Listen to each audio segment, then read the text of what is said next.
On today's show, I wanted to share some tips on how to make a short film all by yourself, and that starts right now.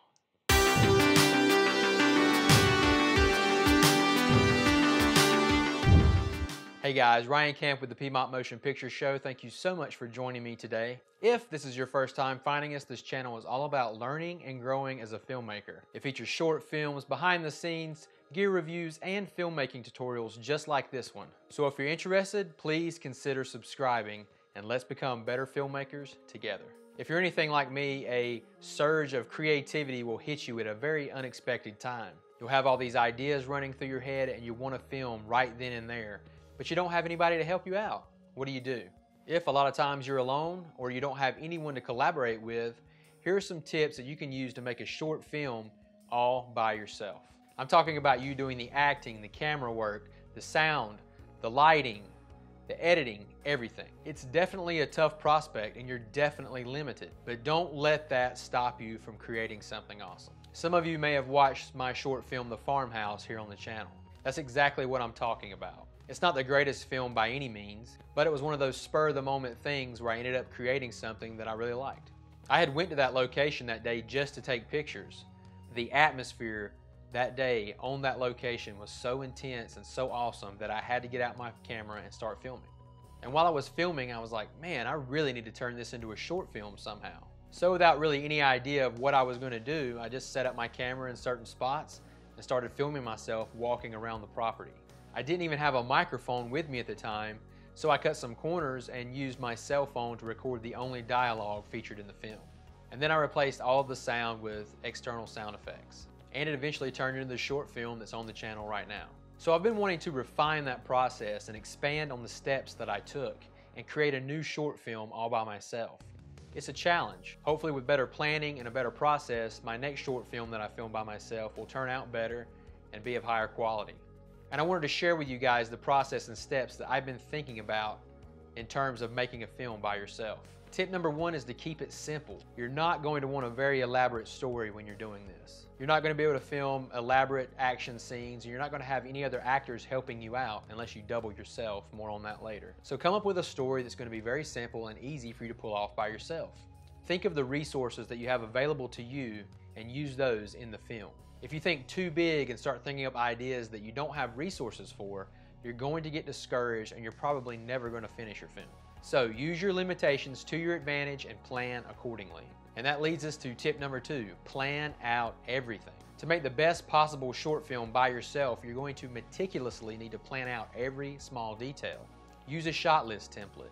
Use storyboards. Study each location where you're going to be shooting and plan out where the lighting needs to go, where you're going to be standing in the frame, where the focus needs to be. You're going to need to figure out where to put your microphone and what angle your camera needs to be at. If you plan out each shot down to the minor details, it's going to make everything a lot easier when you're shooting and editing. Tip number three is remote viewing.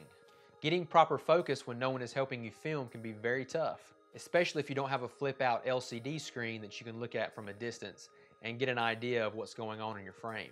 I know I have a lot of viewers that use their phones to shoot, and this can be a real challenge. If you're shooting on something like the GH4 like I am, you can use an app that will help you connect to your camera and you can look at focus, exposure, and hit record from a distance. So if you have that, use it. It's hard to rely on autofocus sometimes, and it's best if you can do it manually if possible. If you're fortunate enough to have a way to do automatic focus pulls with some sort of remote follow focus, you could try using that as well. If you're on a phone, you're probably going to need to use some sort of stand-in to get focus. You can use a light stand with something on top of it, like I usually do, a mannequin if you have one of those for some reason. Anything that you can put in the frame that matches the height and the distance from the camera of your subject, use that to help get focus. If you have to, tape the floor where you had your stand-in standing, and that way you'll know where to get in the frame when you're shooting yourself later. Tip number four, sound setup. Make sure you have your audio recording equipment set up properly. If there's going to be dialogue in the scene, you're probably going to want to set up a boom mic overhead to get the best audio quality. If there's a way you can hide a lav mic on your subject in the shot, do that, but it's going to be difficult without the camera seeing it. If possible, use an external recorder with a boom mic out of frame to get the best possible audio.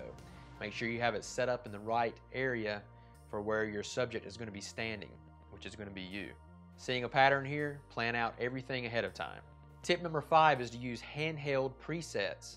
Since you're not going to have anyone holding the camera, all of your shots are going to be static unless you use some sort of handheld preset in Adobe Premiere or After Effects.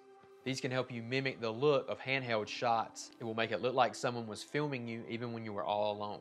If your footage is large enough, you can also use keyframes in Premiere or After Effects to create motion in your shots as well. Tip 6 is to get creative. Since you're alone and you're acting alone in your film, you may have to get creative to come up with an interesting story for your film. Find a great location and make it the star of the show. If you have visual effects talent or know someone who does, you can use that to create another character in your film. You could have a ghostly apparition as your antagonist. You could even lock down your camera and double yourself in the shot, put a mask on, and you could be the antagonist and the protagonist. Tip number 7 is to use a drone. A lot of the newer drones have a follow feature that will let you pick a subject on the frame and it will follow them and record them automatically. If you're fortunate enough to have a drone with this capability, use it to your advantage to get awesome epic shots of yourself and your environment. Don't let the fact that you're all alone stop you from creating something awesome today. Question of the day. Have you ever filmed a movie by yourself? If so, I think we would all love to hear about it. Please post your experience in the comments below. I hope this video has inspired you, and if it has, please give it a thumbs up and please consider subscribing if you haven't already. Thanks for coming along on this filmmaking journey with me. I am Ryan, and I will see you on the next Piedmont Motion Picture Show.